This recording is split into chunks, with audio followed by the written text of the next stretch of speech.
All right, thank you all for submitting questions, and feel free to go ahead and keep them coming. We've got people capturing those questions as they come in so we can post them to our speakers. But I want to start with a question that came in to us from, we asked folks in the registration if there was anything in particular they wanted to learn today. One that several people asked about was how to engage in conversation. So many of us here today are Christians who are committed to preventing gun violence and to acting on behalf of peacemaking, as Jesus calls us to. But how do we respond to or engage with other Christian voices who seem to view gun issues from a lens of self-defense, Second Amendment rights, resistance to these efforts?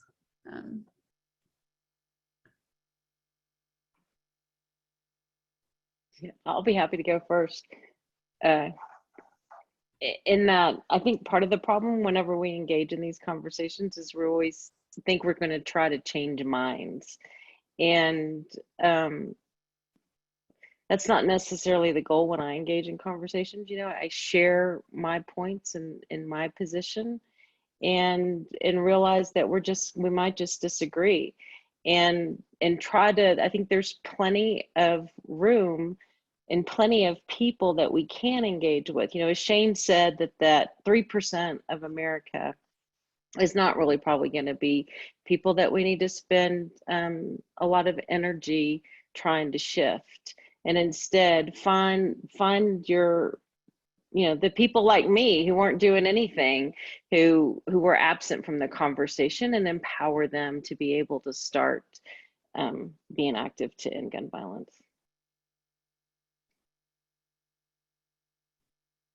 Yeah, one of the things on a really hopeful note is, and in Jim's books, he writes about this too, is that this is the statistic, I just checked it to make sure I get it right, is 62% of gun owners have said that they find themselves at odds with the rhetoric of the NRA. That's a really important statistic, is that more than half of gun owners find that the NRA is not really representing them well. And there's a lot of divisions, and the NRA is, not a monolith, but it is, one of the most powerful lobbying forces in our country. And I think that we need a better conversation with gun owners that are concerned about gun violence. And that's why, that whole list of I've got about a dozen policy changes that are often called common sense gun laws. And what's interesting about everyone that I mentioned today and that we mentioned in our book is that a majority of gun owners want to see those same policy changes.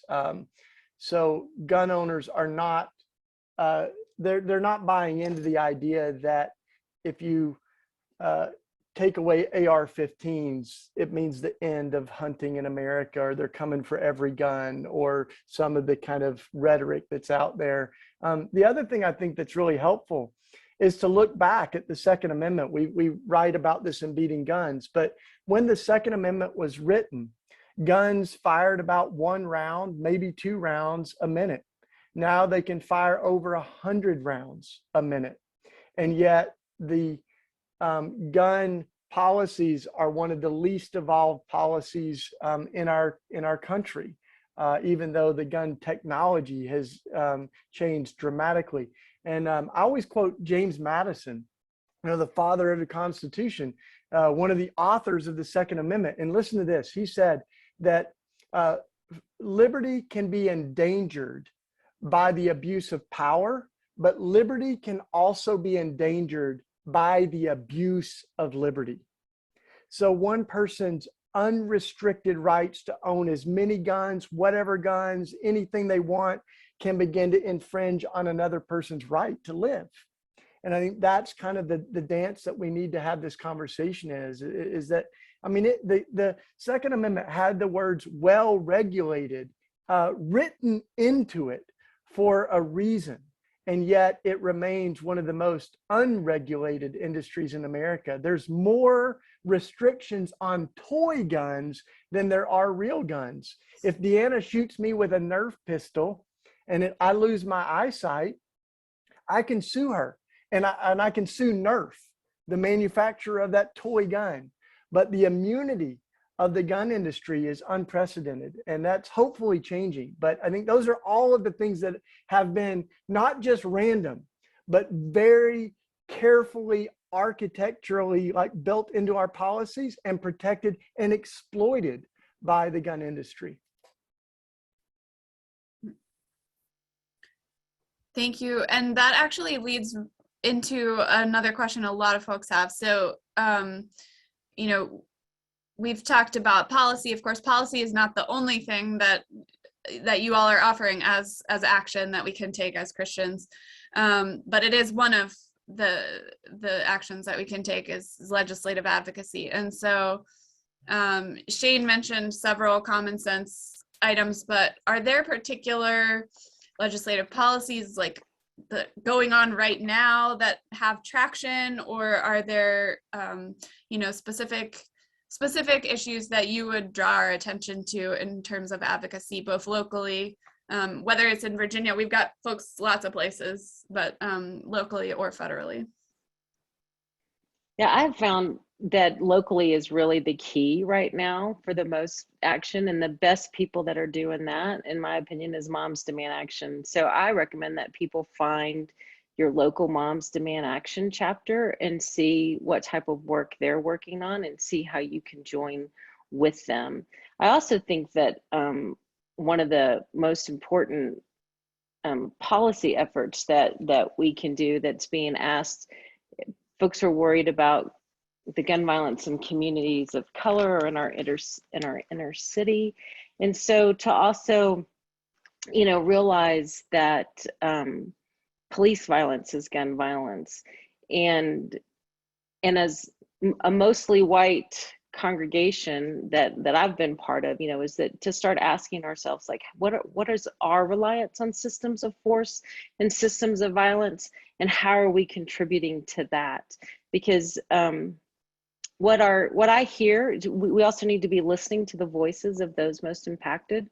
And the things that I hear from the people that are doing that work is violence interruption, to have funding for violence interrupters. So I think that's a really important policy that you want to try to work on the local level, is how can you get money to violence interrupters? Can you say a little bit about what violence interrupters are for folks who?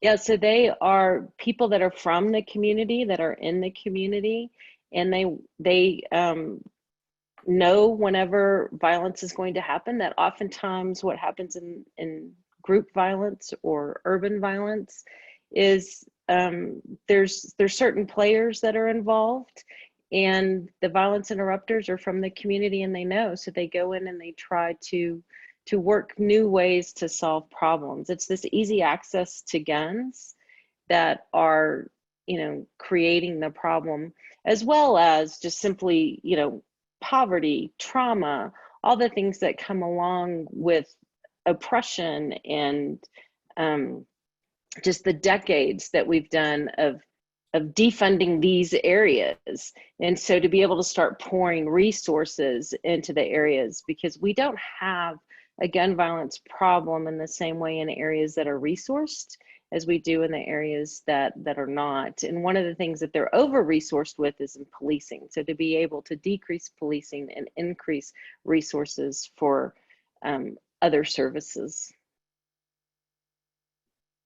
Thanks, Deanna. Shane shared in the chat, Michael McBride and Live Free are one example of violence interrupters for folks who are interested. Just to follow up really quickly on Deanna, I wanted to mention, I think we have some folks from Moms Demand Action who are joining us here today. So thank you for being here. I also wanted to mention there are some resources being shared in the chat right now as well. We're trying to compile resources that you all share, as well as some that we have already gathered, and we have resources pages that we'll be sharing as follow-up material for all participants. We already have our resources page. We may need to add to it as you all are giving us more information, and that's that grassroots rising up together of learning together. But Shane, did you want to add something to policies?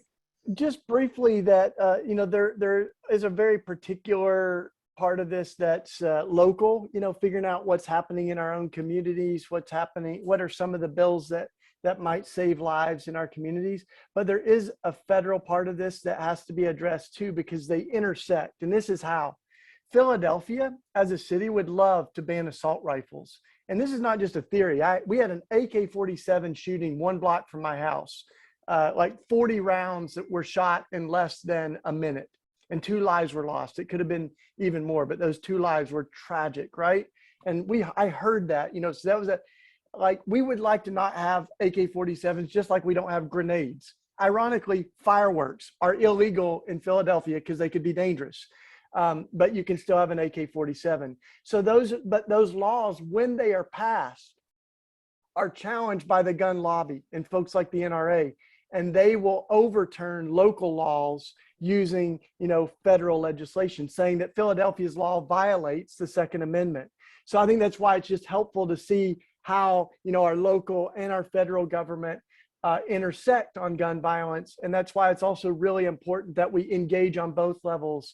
And certainly Lucia McBath and others are really strong advocates in Congress right now. I mean, there's many, but she is driven by a love for her son, Jordan Davis, who was killed, right, on the grounds of stand your ground laws by a man in Florida who felt like they were playing their music too loud, and he shot into their car and killed Jordan. So, we really, I'm grateful for people like Lucia McBath that now are part of why they're running for Congress, is because they want to see this stuff change.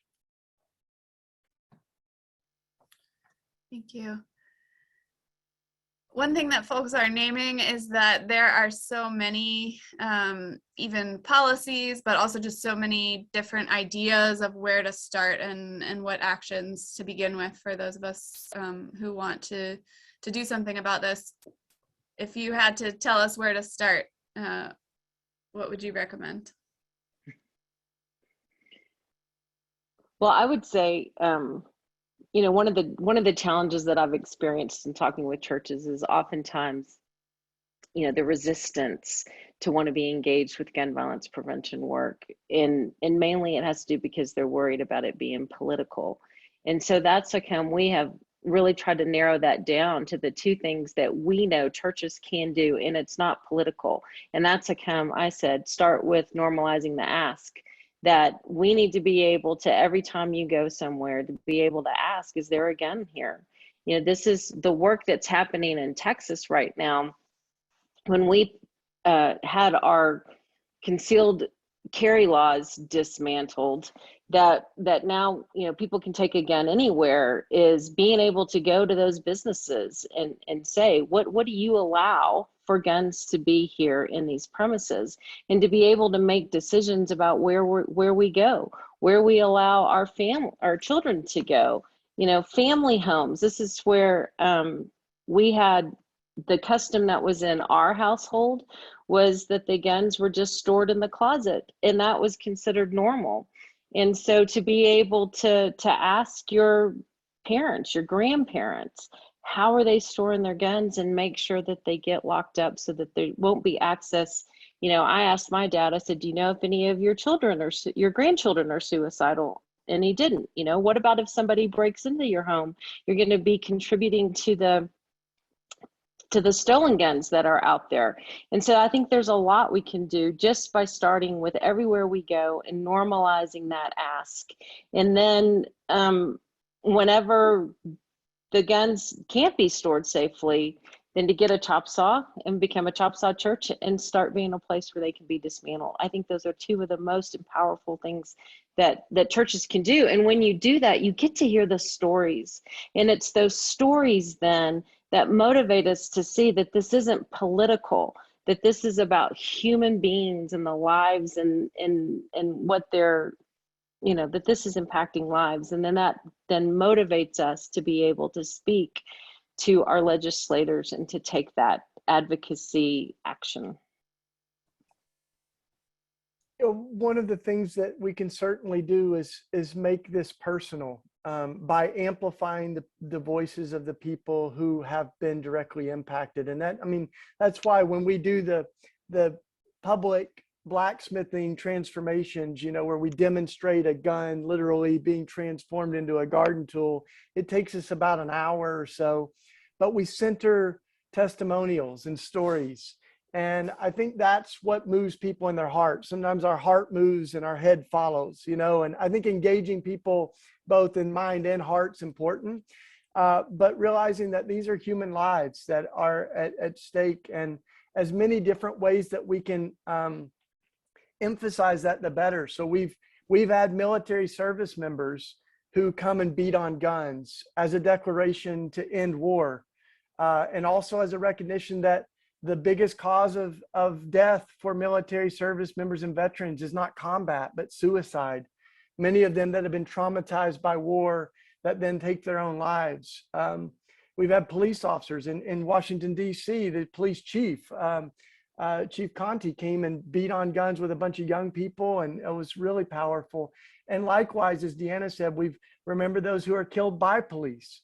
So we did an event in Ohio with members of Tamir Rice's family, the 12-year-old who was killed by police, and God and Guns, and so many other advocates out there working together. So I think we've got to center those that have been impacted. But, I'll be your contact on the East Coast for those of you in Virginia or around here that, if we want to do a public event, let's do it. Let's center those who have been impacted.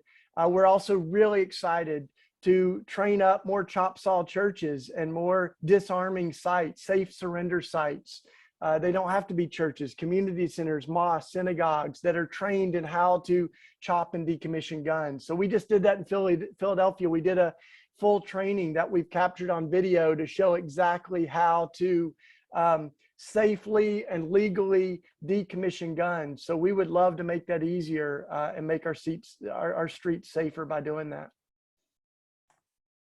Great, because people had questions about that. So can you all share just a brief overview? You're both doing this work with Guns to Gardens and Raw Tools, or decommissioning guns. What kind of expertise or training or people is needed if an organization or church is interested? Well, what we tell churches when they do it is there's really kind of two key pieces. Is we recommend that you have somebody who's comfortable handling guns and familiar with guns to check to make sure that they're that they're unloaded. And you ask people to bring unloaded guns, but you always want somebody that's able to verify and recheck that. And then the other thing is just someone who works the chop saw. But that's easily learnable. I did not know how to work a chop saw, and I have now decommissioned 8 guns, and I know nothing, and blew the power out at the church the first time that I did it, even as we were trying to figure it out. So I think that part's nothing to be afraid of. It's helpful. It's a great way to bring volunteers in if you've got people in your community that are comfortable already with working chop saws. Oftentimes when I attend events, there's a lot of women present, and people are always wondering, how do we get more men involved? And so operating chop saws is something that can also be fun for men. But like I said, I didn't know what I was doing, and I can do it. So anybody can do it. Yeah, we want to make sure that people feel very comfortable, and that's why we're doing these trainings, and we're establishing a whole national network. And then blacksmiths, we have blacksmiths in Virginia, and I'm in kind of Philadelphia, that we can then take the gun parts and repurpose them. And we're a nonprofit. I'm a volunteer. I don't get any money from Raw Tools, so we're just doing it because we believe in it, And a lot of the money that we get from selling tools goes to gun violence prevention and suicide prevention. The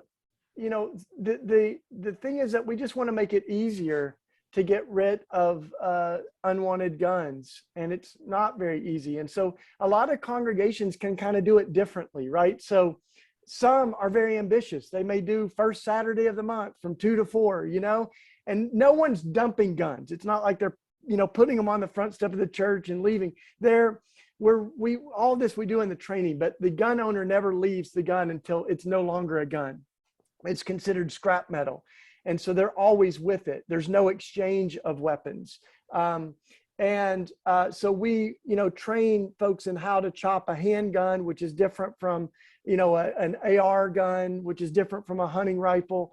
And we make sure that you feel comfortable doing that. But some places might just do it once a year, right? And so we kind of allow each community to figure out, what their capacity is. But the important thing is to create this network where our dream is all around our country. Within a few hours from each other, there would be a safe surrender site.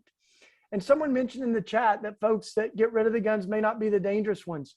I'm not so sure about that, because when we think about suicide, we have many people. One of them in Philadelphia, I got this rifle, and we were like, this is not like a gun that you go in and you hold up a corner store with or something. But I then heard the story that this was an elderly woman that had kind of inherited this gun and was in a really dark place and was considering taking her own life. And getting this out of the house was really good. And she had no idea how to do that. We've had other guns that, like what often happens is sometimes people will see an event and the family will say, you know what, I'm going to keep my 12 gauge because I still enjoy deer hunting, but I don't need handguns and I don't need them in our house. And they'll get rid of the handguns. So every little rethinking of this is so important. And we're really passionate about meeting people where they're at. And this is not something imposed. It's something that's provoked, by, I think, the spirit in someone's heart, that they just began to think. I mean, the first 2 guns that we had donated were AK-47s. And these were gun owners that just said, one of them said, I have no idea why I got this gun, but it's not going to be making the world safer. And I don't even want to sell it. I just want to see it decommissioned. And that's what we did. That was our first gun, so that's, there's a million stories, and some of them are tragic. There are families that one of them had a suicide homicide, a double murder. So the husband took the life of his spouse and then took his own life. And then the children had a house full of guns, and they just wanted to get rid of them, and they wanted to honor their loved ones. And so that's exactly what we did by chopping those guns up. Yeah, and I want to add a story of one that I just heard recently. I was talking with a group in Louisville, Kentucky, that was interested in becoming, a chop saw church and having a Guns to Garden event.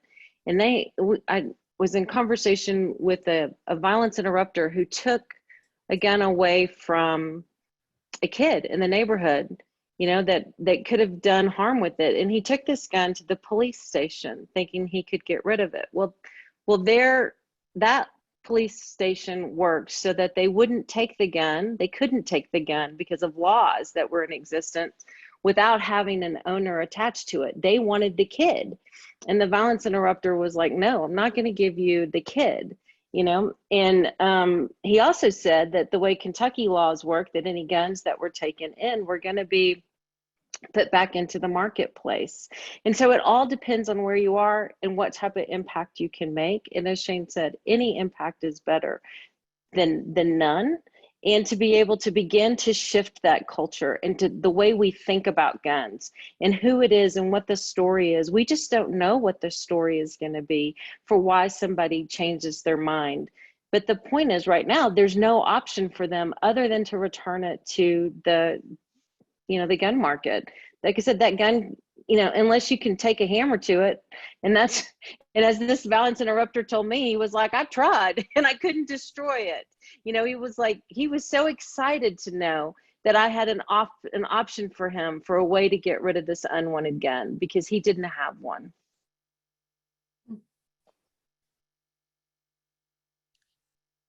So we've heard you all have talked about Raw Tools, you've talked about Presbyterian Peace Fellowship and the work that both of those organizations are doing.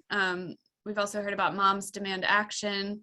Are there other faith-based or not necessarily faith-based organizations that we should know about, connect with, etc.? Shane, I'll let you go first. Well, there's a lot, and we're always learning about more. And I'm thankful to God, that there's people in communities. Some of the least funded are the most effective. Folks that really have their feet on the ground in neighborhoods that bear a disproportionate amount of the gun violence. So I know a lot of those in the Philadelphia area, and I named, the Live Free campaign and a few others that are national organizations, Everytown, Moms Demand, and Ceasefire. So there's a lot, there's a lot that are national organizations, but there's a ton that are locally. And I would really invite, all of us, whether you're in Virginia or in another place, to look to really be proactive about seeing some of those folks in your community that might be may not even have a good website or whatever, but they're just like in their communities trying to address gun violence and build a relationship with them.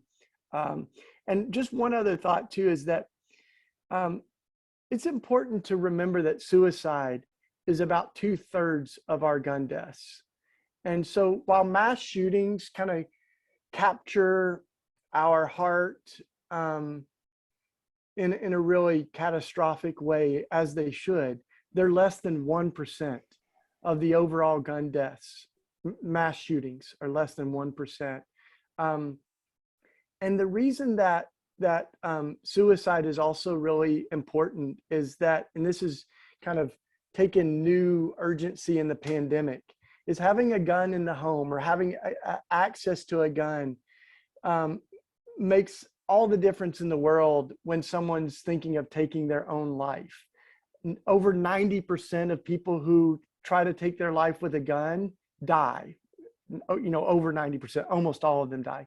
But what's interesting and so important is that over 90% of folks who try to take their own life by other means than a gun survive. Over 9 out of 10 survive, depending on what the method they use is. And most of them do not go on to take their own life. But you don't get a second chance with a gun. And thwarting the first suicide attempt is really, really important. And that's why, suicide, it needs to be a part of this conversation, and is affecting many people, in our own families and lives too. So suicide prevention is a big part of this movement too. And mental health, some of the other things that folks have mentioned too. Thanks. Shifting gears a little bit, one of the questions we got is just how to, and I think you've sort of touched on this a little bit with the stories earlier, but how to maintain momentum, how to maintain hope. And it can feel like they're after a big shooting, mass shooting, like you mentioned, the ones that kind of capture our media, there may be some energy and momentum, March for Our Lives after the Parkland shooting, things like that. And then it seems to fade away again. How do we maintain momentum, and how do we maintain hope in the midst of that ebb and flow? The t-shirt that I'm wearing today is one that I got when I went to Boulder in Against the Gardens event that they held in Boulder at a UCC church that was just blocks away from the King Super that had a mass shooting. And this is why I love churches becoming chop sauce churches is they said, it can happen in our backyard and there's nothing we can do about it. Feeling hopeless. I'm in Texas, and our lawmakers, like I said, are continually dismantling our gun laws. So it can be very hopeless. And so being able to have that chop saw and to take a sense of empowerment that you are making a difference, that's the fuel that keeps me going in between any type of advocacy work that I do. So that every time that saw goes down, to me, that's a life, at least one life that's being saved at a minimum. But I said just yesterday, I told somebody, but a gun's not a bumblebee. That gun can kill multiple people. So you don't even know how many lives that you're saving with every gun that you dismantle. And that was what was so powerful at that Boulder church and the experience there, where there were two sisters that were pacing out in front of the church, and their brother had taken his life with a gun. And so they said they just wish that there was something like this whenever that happened for them, and they received the gun that he had used.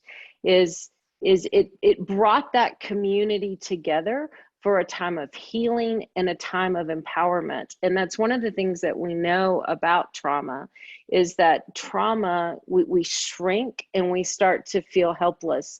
In places where you're able to begin to take action, to feel like you're doing something, that there's forward movement. That's what the, I think it's MDMR therapy, with the eyes moving side to side. That's actually because that is stimulating forward movement. So anything that we can do that make us feel like we're making forward movement. And that's where, if you can't, if lawmakers aren't doing that, to be able to take action in your own hands. And so getting a chop saw, chopping them up, beginning to ask whether or not how the guns are stored, putting up signs to say that there's no guns allowed here. Any action that you can take while you're waiting for lawmakers is forward movement that keeps you going.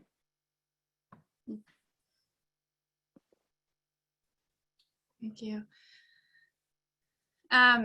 Both, all of our speakers and we watched, many of us watched the film Trigger, that the ripple effect of gun violence, which was, done by the Presbyterian Disaster Assistance, and discussed that yesterday. And that also talks about the impact of the money trail that both of you mentioned, the profits, and how that is driving so much of our gun violence epidemic. Some people were curious if there are ways that we can change that profit motive, make a difference make it more costly for the industry. And some people mentioned the recent, settlement with Remington Arms and Sandy Hook families, where they had to pay $73 million to the Sandy Hook families. But are there things that individuals and groups can do to make it more costly? Yeah, so for starters, I think those are, corporate accountability is a really important thing. So there's laws that have, really been obstacles to that. The Consumer Protection Act of 1972, the Protection of Lawful Commerce Act of 2005, they created that immunity that's been exploited by the gun profiteers. And Deanna is exactly right. If you want to, it was Henry Ford who said, if you want to figure out how to end violence, figure out who's making money off of it, figure out who's profiting from it. And there are people who are making a ton of money off profiting from violence. And it's not in their self-interest to have any obstacles to that, even technology, right? So like the smart gun technology, that sounds expensive and hard. So they're not going to do it unless they're pushed to do it. And I think that's where we really have a role to play. And access to information. There's a 2003 law that bars the release of any information around gun shops. So we don't know which gun shops are the ones that are the most irresponsible because that information is hidden from the public. So you can't, that access to information is really, really important. So I think all of those are kind of important changes that can be made. But there's some great signs of hope, right? That 300 mayors, more than 300 mayors listed a bunch of gun laws that they think would save lives. And there's about 10 of those in this kind of code of conduct that some companies have signed on to voluntarily. Some, like Dick's Sporting Goods, have even stopped selling guns or certain guns. And so a lot of that doesn't just happen, but it happens when people rise up to say, we need to see changes, and hopefully can even pull on the consciences of the people who are profiteering from violence and saying, this is a concern of ours. So I'm always a person that likes direct talk, like Matthew 19 or Matthew 18 or whatever, where Jesus says, if your sister or brother's out of line, go talk directly with them. So I think that makes a difference, and we need to do that, but then if they don't listen, Jesus says, bring a few friends. If they still don't listen, then, make a more public deal out of it. And I think that's the momentum that we need to continue to have.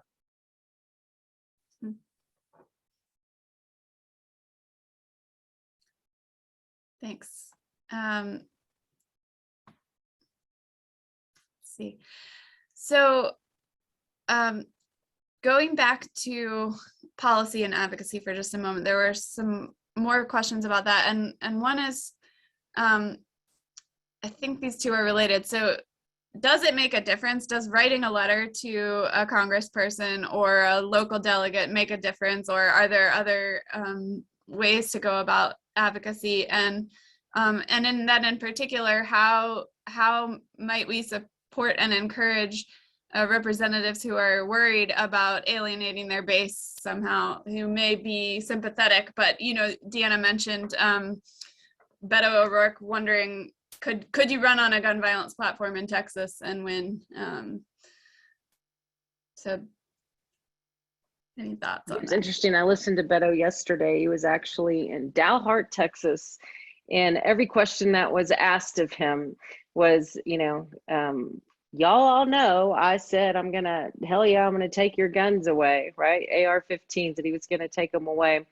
But he modeled for us is that we can have our own personal beliefs, and we can also work to change, gun laws for where the people are at and what can be done. And in that, the problem that we're up against is decades of work by the NRA and the gun lobby to create, there's a book called How Change Happens, in which Leslie Crutchfield looks at the power of grassroots movements. And that's what, so we're a little behind in that the NRA, had a couple of decades they were doing that while creating grassroots, while the folks in the gun violence prevention work were really focusing just on policy at the national level. And so that's what's shifting now, is this grassroots. And so as the people begin to rise up, so that it's not just our politicians who are on the line, but that the people are with the politician and can offer them support and to offer them protection, that in that book, Leslie Crutchfield, How Change Happens, she says that the way our system design is that change does not come from Washington, change goes to Washington. So that's why it's so important to join with others and to create connections and voices and to be active and to go and talk to your lawmakers and to let them know that you are there and that you are watching. They may not change, but it's important that they know that you're there, and it's important that you support them. And not just, Republicans and Democrats, whatever your lawmaker is, that it's important that you continue to make your voice known, even though it may feel like it's not doing any good. And believe me, like I said, I got Ted Cruz. It's not going to do, I'm not hopeful, but he still needs to hear from us. And he still needs to know that the people feel differently and that the people want for there to be life-saving policies. That's a good word. And one thing that I would say that the NRA has done very well is engage the politicians. A statistic shows that half of NRA members say that they have personally contacted one of their representatives, and 25%, a quarter of them, have done it within the last year. And you compare that with the general population, and it's only 15% of us have done it in the last year, and 25% have ever actually contacted one of their political leaders. So I think, there is an element of we need to be as proactive for peace as people have been for violence and war and the advocacy of guns, that we need to be heard. We need to rise up. I will say that when it comes to hope, I've learned to temper my hope a little bit. That,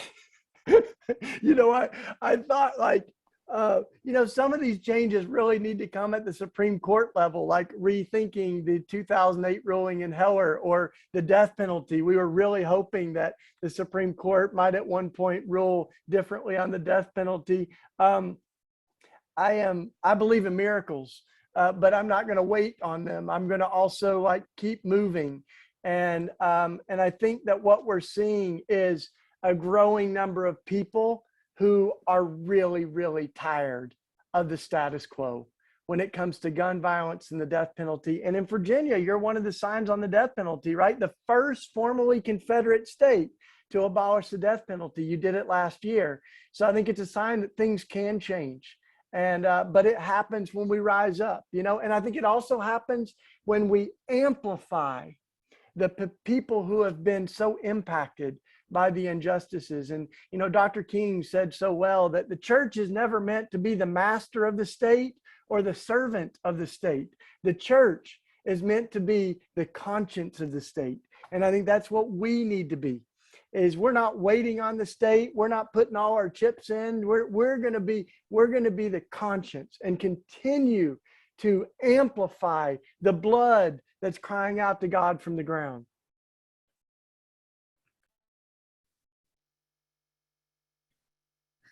In just a moment, there are so many great questions, and I'm sorry that we haven't had a chance to get to all of them. And I'm going to ask each speaker to take a few minutes to share one last thought that they'd like to leave us with. But maybe each of you, before you do that, I'd also like to ask you to share, and you've maybe already touched on some of this, but what touchstone or story or verse or call grounds you in, encourages you as you continue to do this work in a difficult environment? How do you keep going? And then share any other final thoughts that you would like to leave us with today. Yeah, so the thing that really motivates me the most to keep me going is hearing the stories of mothers that have had their children taken from them from gun violence. No mother should suffer, and no mother should suffer again. And so I think an uprising of mothers, that's how I got involved in this. That's what keeps me going, is hearing the stories of pain and realizing that I have tremendous privilege and that is my call in following Jesus. In the Gospel of Luke, Jesus says that he lays down his life for his friends.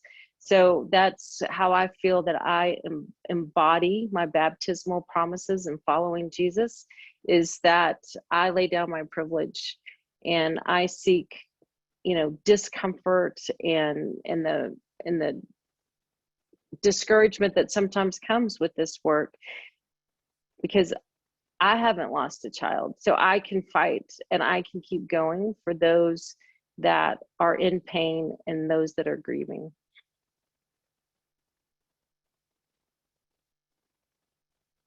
Well, thank you. Thanks everybody for a powerful afternoon together. And for Deanna for all that she offered. I guess my closing thought is a memory that I will never forget. It shaped my passion on this, and it was right after Papito died, the 19-year-old that died in front of our house. It was the same season of Lent as we were going into Easter, and we decided to have our Good Friday services in the street rather than keep them in the sanctuary. And the young men in my neighborhood actually carried the cross in front of one of the notorious, terrible, irresponsible gun shops just a few blocks from my house. It was called the Shooter Shop. And we had our services there, and we felt really the spirit was thick, and we read the story of Jesus's death on the cross, but then we invited the women and the men who had lost their children to share their stories. And there was something that happened where like the women weeping at the foot of the cross 2,000 years ago kind of met the women who are weeping on our streets right now. And this woman came up to me afterwards and she said, I get it. I get it. And I said, what? And she said, God knows what it feels like to lose your boy. And she kind of collapsed in my arms, and it was Papito's mom. And those words, that God knows what it feels like to lose your boy. I mean, I don't know that I've heard much better theology than that, you know. And even when it comes to the loneliness that Jesus felt when he said, my God, why have you forsaken me? That there's people that feel that loneliness right now. And God is with them. God is with those who are suffering. God is with those who are grieving the loss of their children. And that should motivate us, right? As we worship Jesus, especially in Lent. And, you know, as we're remembering Jesus as a victim of violence, it should sensitize us to those who are experiencing violence right now. And we should be the biggest force against violence that the world has ever seen.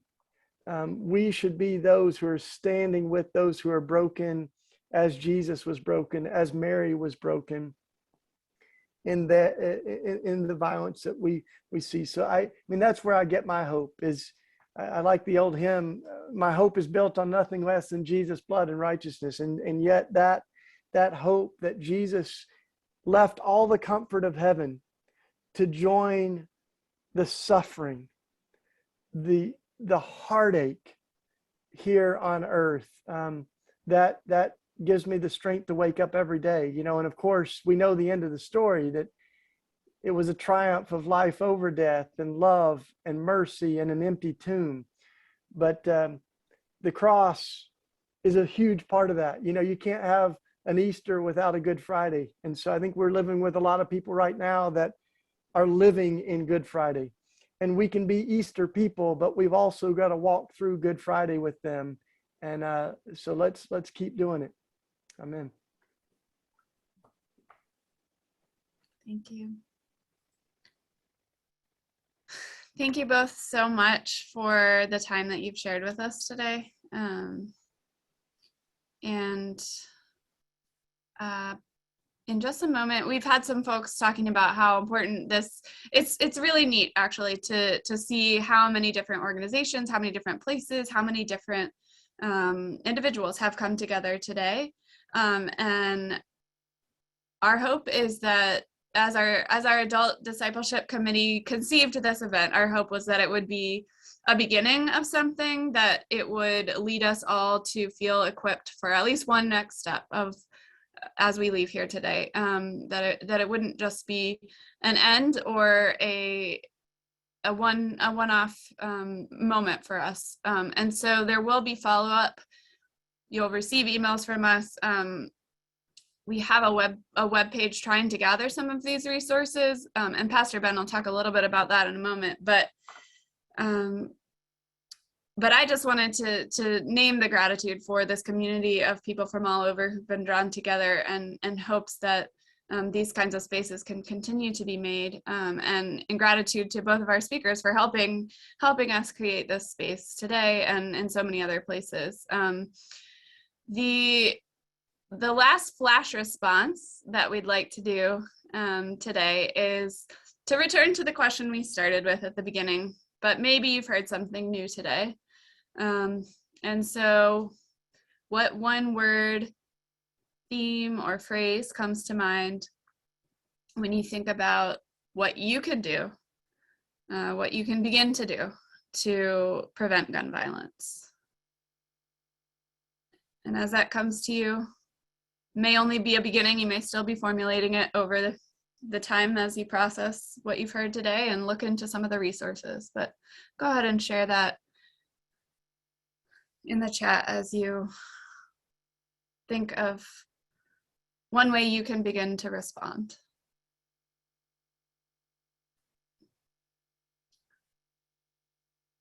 Love. Keep going. It's a marathon, not a sprint. Constitutional knowledge. Revival. Acting as a church. Come together as a body of compassion. Amplify truthful messages. prayer, and donate to organizations that work for peace and gun violence prevention. Pray for a miracle. Supporting those who speak out publicly, do something. We may see a few more responses, and I know many of us are people who process more slowly if you're like me, so you might not know exactly what you're going to do tomorrow, but I hope that we all do take time to process what we've heard and to take our next steps. Write Congress, keep writing to politicians, be a conscience to the state, hear and share stories. We've begun to do some of that today, and I hope that we will continue. And so I want to turn it over to Pastor Ben at this time to close us out.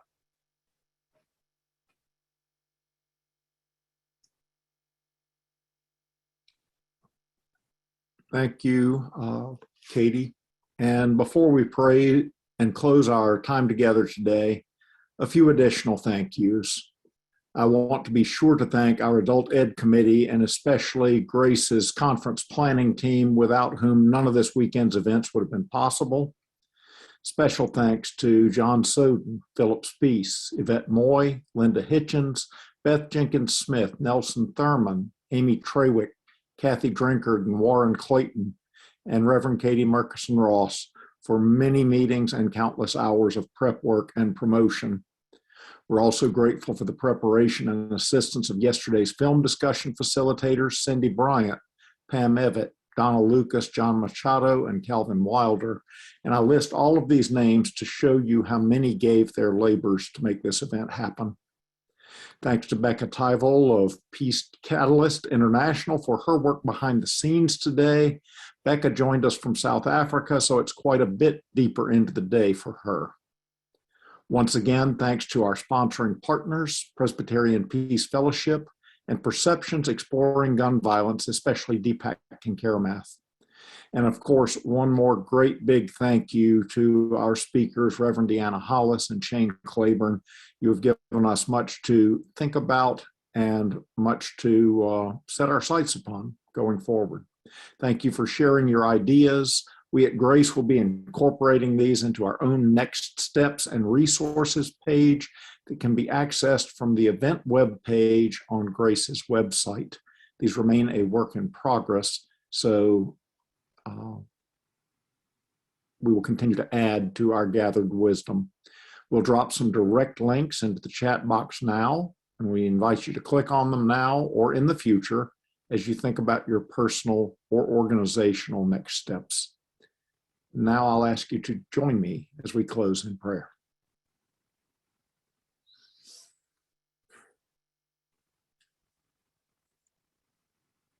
Gracious God,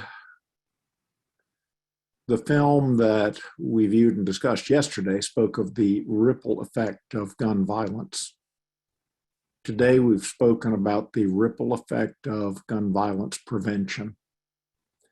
Every conversation, every action, every meaningful step is one more step toward a better, safer world that more fully embodies your call for peace, for neighborliness, for compassion, for grace, for care. As we go forth from today, grant that we may be encouraged. Think about that word, encouraged. It means to be given or filled with courage. So fill us with courage. Help us to be about the work of your kingdom. And as we go forth from this time, help us to do so with hopeful hearts. In your name we pray. Amen.